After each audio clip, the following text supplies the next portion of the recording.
Israel Palestine വിഷയത്തിൽ നിലപാട് വ്യക്തമാക്കിയതിന്റെ പേരിൽ മുംബൈയിലെ ആക്ടിവിസ്റ്റുകളായ സൃഷ്ടി ഖന്നയും പ്രശാന്ത് പുടരും സൈബർ ആക്രമണങ്ങൾക്കും ഭീഷണികൾക്കും ഇരയാകുന്നു.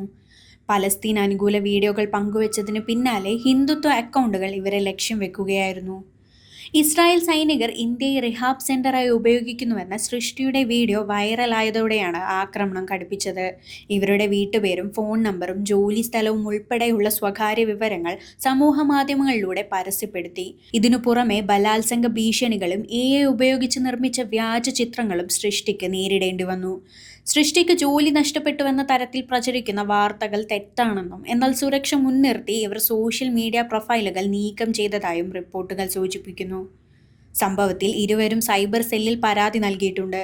ഭീഷണികൾക്ക് വഴങ്ങില്ലെന്നും പലസ്തീൻ ഐക്യദാർഢ്യം തുടരുമെന്നുമാണ് ഇവർ വ്യക്തമാക്കുന്നത്. ഇന്ത്യയിലെ അഭിപ്രായ സ്വാതന്ത്ര്യത്തിന് മേൽ വർദ്ധിച്ചുവരുന്ന വെല്ലുവിളിയായാണ് ഈ സംഭവം വിലയിരുത്തപ്പെടുന്നത്.